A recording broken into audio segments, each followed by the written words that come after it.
AMD to integrate fluid motion frames into HYPR-RX. Intel 14th generation Raptor Lake refresh series listed by first retailer. AMD Radeon chief confirms Radeon RX 7000 portfolio is now complete. And lastly, Sparkle confirmed their ARC A770 Titan graphics card. This is Tech Track. Okay, so firstly we have AMD is preparing FSR 3 with 5th generation, and now they're also including it to HYPR-RX. So basically HYPR-RX technology is basically nothing but the three technologies, which is the AMD FSR, AMD Fluid Motion, and AMD Anti-Lag Plus, all combined into one, basically one click to enable all of them. And that is the naming we're looking at, which is the HYPR-RX. And now AMD Fluid Motion will be supported with HYPR-RX because it's coming with the FSR 3 included. So as FSR 3 supports HYPR-RX, AMD Fluid Motion would also be enabled with just one click. But the problem is though, HYPR-RX is still yet to release, as AMD promised already in the first half of this year, but they haven't really launched it yet. Probably maybe because they were waiting for FSR 3. That is probably the reason why they were still waiting for HYPR-RX to be launched, but now it seems like it will be launched with the FSR 3 on the board. As you can see, this is the AMD Fluid Motion frames, and we have some performance metrics here, and this is the FSR 3 in action using the AMD Radeon RX 7800 XT, the newly launched GPU. And as you can see, it's getting 73 on 4K best settings, and I believe that's Live Up P. I could be wrong. That's the game that they're using, and we're getting 178 frames using the HYPR-RX on. Basically enable all three of the features: the FSR 3, AMD Fluid Motion frames, and Radeon Anti-Lag Plus. We also get to see the AMD Radeon RX 7800 XT tested on multiple games here using the HYPR-RX enabled. And as you can see, Shadow of the Tomb Raider, in terms of FPS, we're getting 165. Without it, 113, so a decent uplift, which is very nice to see. Also, as you can see, the milliseconds will also go down, the latency of course, which is expected because higher the frame rate, the lower the latency. Cyberpunk 2077 at ultra settings also getting 120 FPS from 92, so still not a bad gain, but not a huge gain, but again, over 100 FPS, so appreciated. Fortnite getting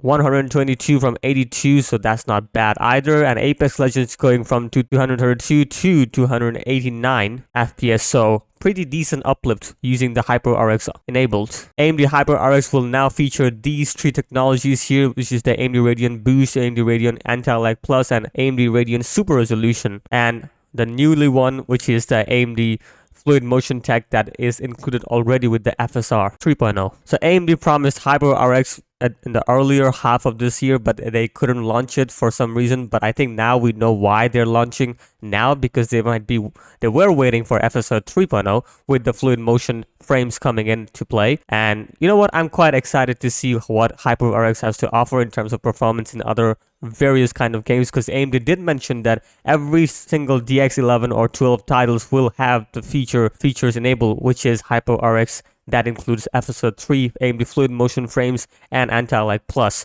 with the boost, of course. So all four technologies combined, mainly the three technologies that I've mentioned, AMD Fluid Motion, FSR 3, and Anti-Lag Plus, they will be completely revamped with the HYPR-RX with one click boost. Next up we have Telemart.ua, basically a retailer here, or I should say an e-tailer, whatever you want to call it, has listed these processors. And as you can see, this is the i5-14600K, i5-14600KF, i7-14700K. So as you can tell, these are all Raptor Lake refresh CPUs we're looking at here. We also have the i7-14700KF, the i9-4900K, and the i9-4900KF. The pricing hasn't been listed yet, and as you can see, it says not available. So probably because they are prepping their website for the launch, of course. That kind of is the case here. Pricing hasn't been listed, but the specs we do have listed here. As you can see, the i5-14600K clocking at 3.5, which is boosting at 5.3, and some other cases the clock speeds are also mentioned here. As you can see, the i9-14600K reaches 6 GHz, which is already leaked, so that's pretty nice. And yeah, so basically they're prepping for the 14700 or 14600 or 4900, whatever you want to call it. They're prepping for these CPUs to be launched, and hopefully the pricing will be good enough for the buyers to even consider, especially the 14700K, because earlier before we have seen that it has boosted 17% in terms of multi-thread performance, so quite interesting to see that. Next up, video cards have tweeted this, and it's that AMD RDNA 3 portfolio is now complete. Basically, AMD Radeon chief at Circleman basically confirmed that AMD Radeon RDNA 3 portfolio, basically all the GPUs has been released already, so no more GPU will be coming for the RDNA 3 series. For now, they might change it. They might bring in some refresh series like the 7950 or 7750. You know, we've seen this before, so that is a possibility. But for now, the portfolio is complete. So I was expecting like more like a higher end model like the 7950 XTX to compete against the 4090, but it seems like they won't be doing that, quite sadly enough. But either way, is as long as the pricing for these GPUs that has been launched already, if they sell, then I guess AMD's gonna make profit. But again, it all comes down to the pricing, of course. And lastly, we have Sparkle, another AIB partner for the Intel Arc series. And as you can see, we have another GPU launch from the Sparkle Titan GPU we're looking at here. It's the Arc A770 Titan OC edition, and it's pretty good looking card, I'm not gonna lie. It has some similar identities to the Gunner model here, but it seems like it's a different AIB, of course. Sparkle Titan. Well, Nvidia didn't launch any Titan class GPU, but we have Sparkle that launched Titan. Quite funny, I know. But anyway, that's not strong as the RTX 4090 Titan or whatever.